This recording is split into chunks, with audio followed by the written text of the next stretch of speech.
Hello everybody, and welcome back to another video. And in today's video, I'm going to be teaching you how to beat the Dust Raid SANS event, and how you can get Dust yourself.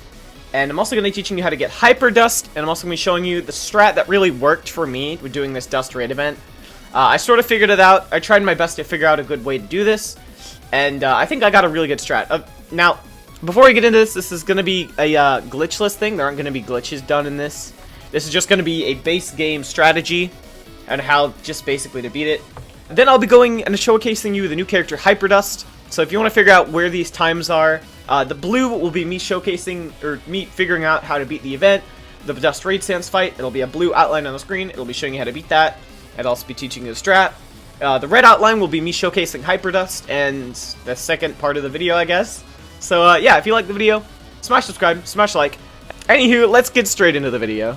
Now, to start with this strategy, you are going to need somebody who has the soul Amber. I have all the souls required to make Amber. You need integrity, kindness, and then you just need a little bit of money. You go to the crafting guide in Tem Village, scroll down, see Amber, you press craft, and then boom, you have yourself Amber.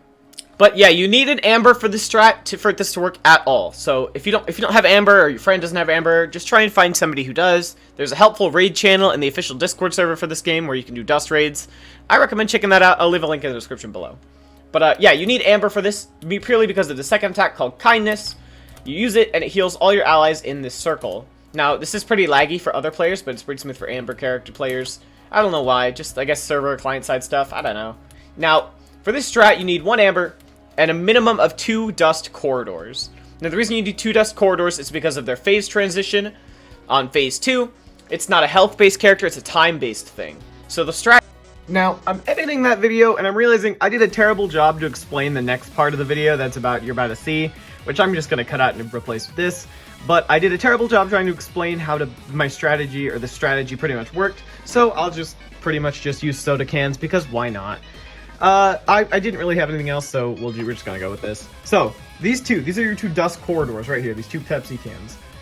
This is your kindness, this is your amber, this is your healer, and this is the opposing dust. Now, what you want to do on phase 1 is you want to take one of your dusts and send him forward, and pretty much phase that dust to phase 2, which we'll use with this as Phantom Papyrus phase. Now, while you're doing that, these 2 can sit back here, fire only Pentablasters at this direction, and since Pentablasters can't hurt the Phantom Papyrus, because, you know, Phantom Papyrus can't take damage, it'll only be hurting the dust. The dust will aggro the Phantom Papyrus standing right on it, and this dust can fire Pentablasters at the dust and the Phantom Papyrus because it's not going to kill. If you do this fast enough, you're able to kill the dust before the Phantom Papyrus goes back to its dust phase 2 state. So, during phase 2 of this actual dust, it'll just start roaming. You just got to keep this other dust in phase 1 so it doesn't turn into Phantom Papyrus before phase 3. Now, this Phantom Papyrus will be gone. It'll probably go back to Dust Phase 2. And you just want to last out the Phantom Papyrus phase. And once it goes back to Phase 3, you'll want to switch the dust that tanked Phase 1 with the dust who has his Phase 1 still and send this dust forward. And then this dust will go to Phantom Papyrus, tanking damage, while the other one uses Pentablasters to try and kill the dust in the corridor. Pretty much just phase 1 on loop, while the amber tries to heal that dust. I pray that made sense. I really tried. I was gonna make a little animation for this, but I can't animate, man. You can also have, like, more dust in the fight, too, if you want this to go faster. You can have you need an amber, though. You need an amber for this. You can have multiple dust go through this fight, like this, and you can have them all fire upon the other opposing dust. Or you could also just, like, have, I don't know, like a Betty here. Just a Betty, because why not? I pray that made sense. That's why I tried to explain it well. This is my interpretation of corridor. Yeah, I hope you get it now. What is this video? Now, I will tell you right now that you can't actually get Hyperdust if you're the Amber on the team. Because you need to be Dust Corridor. You'll have a 10% chance to evolve it into Hyperdust if you beat this. I already got Hyperdust. It took me 22 tries, which is why I have 1,000,000 gold and like 12 demon hearts or something like that. But you can get a ton of money and demon hearts from this. So even if you don't get Hyperdust, it's just a great way to get money and items. But yeah, that's pretty much the strat that worked for me. Alright boys, it's time. It is Hyperdust time. Now I'm realizing they did actually nerf my HP a little bit. Hyperdust used to have 2,000 HP, but that's fine. Whatever. Hyperdust, here he is. He has 10 attacks. He does not have 10 attacks. Apparently they changed him. He did have 10 attacks, I swear. I'm not making this up. He had it, or no, he had 11 attacks because one item was in the backpack. But yeah, here's Hyperdust. Hyperdust has shortcut, which is it's just a nice shortcut. Its cooldown kind of sucks, but it's just nice to get away. Fireball Storm, you click, and it's a Fireball Storm. Yeah. It's pretty cool. It doesn't do that great damage, so usually I just throw it in the backpack for the item for the move that was already in the backpack, but it's not there anymore. Spinning Blasters. Now, this is an orange and blue bone. It's pretty much a bone spin, but for orange and blue. So you'd have to move through that. It's pretty cool. I actually like this move a lot. It doesn't do that much damage. Why am I taking damage from that? Game, what you trying to say? Next up is Spear Volley. Spear Volley is probably the biggest move in the entire game. You click.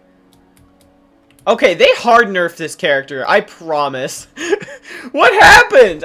Okay, literally last night I was like, I'm gonna record a video on how broken this character is, and they change it.